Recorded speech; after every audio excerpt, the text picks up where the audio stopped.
Assalamualaikum warahmatullahi wabarakatuh. Halo Brilian semua, kembali lagi bersama aku di Podcast Brilian, podcastnya Semansa Family. Halo Brilian semua, semoga Brilian semua dalam keadaan sehat dan juga bersemangat ya. Kayak aku banget nih hari ini kedatangan guestar yang mungkin Brilian familiar nggak sih kalau misalnya nih kita lagi ada kegiatan kajian Jumat. Kayak familiar gitu ya, pernah ngeliat di kajian gitu. Betul banget nih, hari ini aku bersama dengan Pak Khairul Huda. Oke, Pak Khairul Huda di sini sebagai salah satu pengampu mata pelajaran agama Islam ya Pak ya. Kalau Pak Huda sendiri mengajarnya dari kelas berapa sampai berapa nih Pak? Ini kebetulan untuk semester ini kelas 11-12. Oh, 11-12 gitu ya. Dan Pak Huda ini juga merupakan salah satu pembicara di kajian ya Pak ya, cukup sering ya.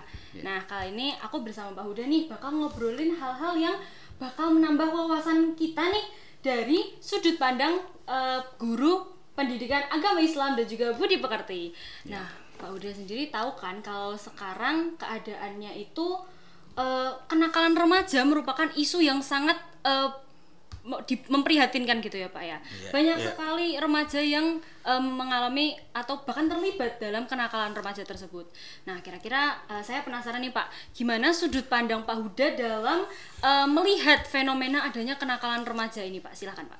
Iya, kalau dari sudut pandang agama itu manusia itu sesungguhnya kan terlahir bersih ya. Iya.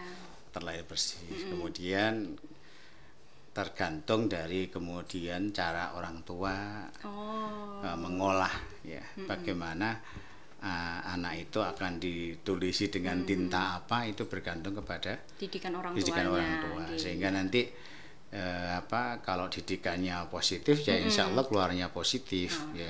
Kalau kemudian orang tua tidak bisa mendidik dengan baik anak-anaknya, ya bisa jadi nanti keluarnya menjadi anak-anak yang tidak baik.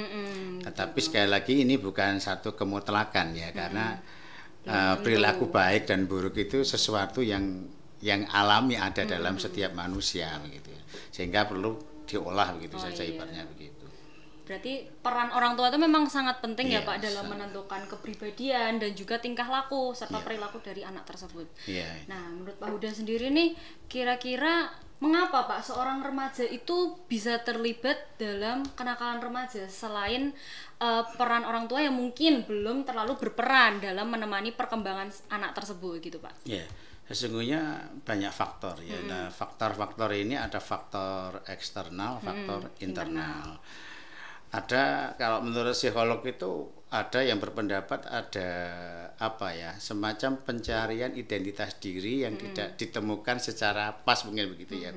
Sehingga dalam prosesnya itu ada macam-macam cara yang dia gunakan begitu ya. Nah, kalau faktor eksternalnya banyak sekali ya. Ada lingkungan. Dan lingkungan itu bisa tempat tinggal, bisa lingkungan dia berada di lingkungan luar sekolah yang kemudian sosialisasi yang tidak tepat, memilih teman yang tidak tepat, itu juga menjadi faktor yang bisa mendorong terjadinya kenakalan remaja seperti itu. Oh gitu, berarti memang nggak cuma dipengaruhi oleh peran orang tua saja ya Pak ya? Bisa juga lingkungan, mungkin teman-temannya yang kurang etikanya kurang gitu ya Pak ya. Nah, menurut Pak Huda nih kira-kira tindakan apa saja sih Pak yang bisa dilakukan remaja sehingga tindakan tersebut itu termasuk ke dalam kenakalan remaja gitu Pak? Saya pikir begini ya, kalau peran itu tidak bisa dilibatkan orang tua saja ya, tetapi saya melihatnya begini ya. Untuk akhir-akhir ini kepedulian antar sesama manusia itu memang semakin kurang ya, dan itu sudah merupakan gejala akhir zaman lah. Misalnya di sekolah sendiri misalnya itu kan kalau terjadi anak yang kemudian melanggar aturan, anak yang tidak tertib misalnya, itu tidak semua orang kompak untuk mengingatkan. Jadi seakan biarlah sudah ada yang ngurusin begitu. Dan itu nanti kan bias sampai di masyarakat, kadang-kadang sikap itu muncul gitu. Sehingga ini menurut saya yang menjadi penyebabnya kenakalan remaja itu kemudian terus dan terus ada gitu ya. Nah, mestinya ada hal-hal lain yang mengikuti, yang artinya yang membersamai kegiatan-kegiatan anak yang bisa menjerumuskan ke sana itu. Berarti salah satu tindakan yang tergolong dalam kenakalan remaja itu salah satunya tadi ya Pak, mulai berkurangnya kepedulian terhadap teman-temannya gitu. Itu bagian penting yang menurut saya itu. Kalau semua itu peduli kan berarti sebelum orang melakukan sesuatu sudah diingatkan kan akhirnya perbuatan yang tidak baik itu nggak dilanjutkan akhirnya begitu. Atau paling tidak dia bisa berpikir ulang lah untuk melakukan hal yang tidak baik karena sana sini mengingatkan begitu loh. Jadi kita kalau misalnya sama-sama mengingatkan gitu bisa mencegah gitu ya Pak. Iya, otomatis secara psikologis orang terpengaruh. Misalnya Mbak mau berangkat sekolah, dipesan Mbak nanti hati-hati di jalan loh ya, ingat pesan mama loh ya, ayah loh ya. Itu nanti selama di perjalanan kan teringat. Beda dengan kita sekolah, oh ya gitu tok. Sudah gitu tok. Jadi jadi ini pengaruh psikologis itu juga penting. Sangat berpengaruh gitu ya. Betul. Nah, membicarakan tentang faktor psikologis nih ya Pak ya. Menurut Bapak mengapa remaja yang kita bisa bilang itu cukup rentan gitu ya Pak untuk terkena atau terlibat gitu dalam kenakalan remaja gitu Pak? Mengapa remaja tersebut rentan terlibat gitu Pak? Ya, kalau tadi di awal saya sampaikan bahwa di usia remaja itu kan usia pencarian jati diri gitu ya. Sehingga secara psikologis remaja itu sesungguhnya kalau dikelola dengan baik itu kan emas toh itu sesungguhnya bisa. Tetapi nyatanya kan tidak demikian begitu lah itu mengapa kok bisa begitu? Saya ulang kembali bahwa ini pengelolaan psikologis anak ya dari berbagai unsur itu diperlukan. Nah, karena apa? Karena masa-masa remaja ini memang di usia itu karena masih mencari jati diri sehingga pengelolaan aspek psikologisnya sendiri, pikirannya sendiri, apa yang dipikir baik menurut dia itu kan belum tentu baik gitu menurut masyarakat. Sehingga dia masih pada batas bisa mengukur kebaikan itu oleh dirinya sendiri gitu loh. Sebelum bisa nanti seperti apa ya nanti kalau sebegini itu pikirannya belum sampai ke sana. Belum stabil gitu ya, masih labil. Boleh disebut sebagai labil. Misalnya begini, saya akan kasus ya, contoh kasus. Misalnya seseorang di usia 18 tahun. Ya, kemudian dia punya teman akrab ya lain lah misalnya boleh kata dalam tanda petik pacaran misalnya kemudian diingatkan orang tua misalnya biasanya remaja nggak mau karena menurut dia ini adalah yang terbaik menurut dia dan itu nanti pada fase-fase berikutnya kedewasaan itu akan beranjak menjadi dewasa yang sesungguhnya tapi itu melalui proses gitu loh jadi menurut dia ya apa yang baik menurut dia baik gitu loh sehingga gitu kemudian dilakukan dan disitulah perlunya kontrol dari semuanya.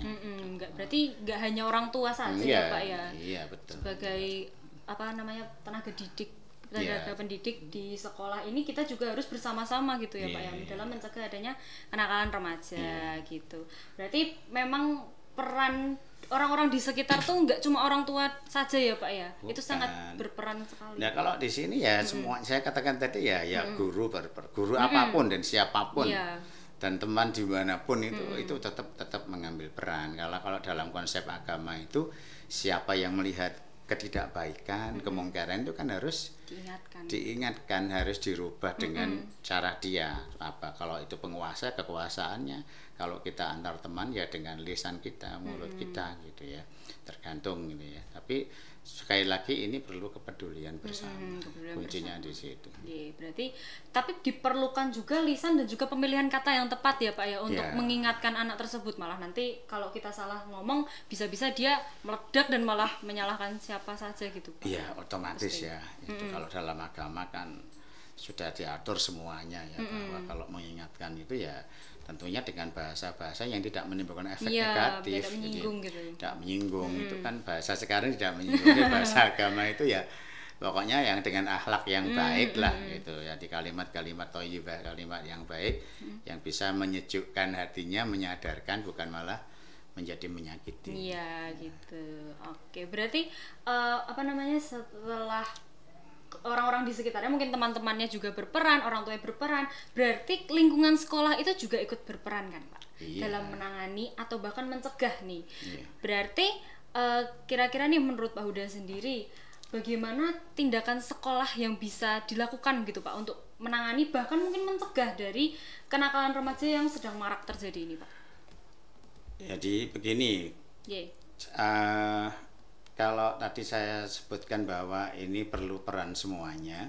Tadi yang pertama yang perlu dilakukan adalah penegakan disiplin. Iya, disiplin itu yang di sekolah sudah ada PTS ya, misalnya itu perlu ditingkatkan. Artinya begini, kalau sudah rumusannya A misalnya sanksinya seperti ini ya dijalankan gitu.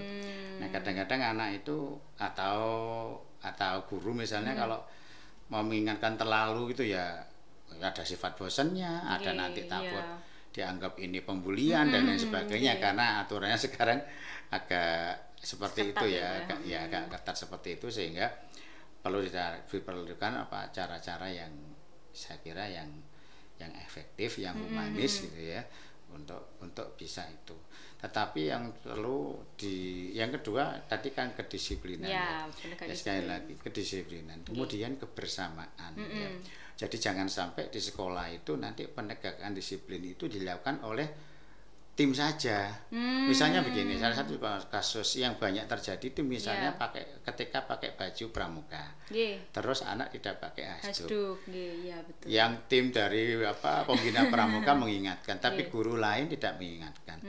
Itu kemudian tidak ada kebersamaan. Nah, ketika tidak ada kebersamaan dalam sebuah institusi, itu juga merupakan celah bagi orang lain untuk bisa melakukan pelanggaran ulang gitu loh. Saya kira itu pandangan saya yang selama ini mungkin perlu ditingkatkan, ditegaskan lagi ya Pak ya.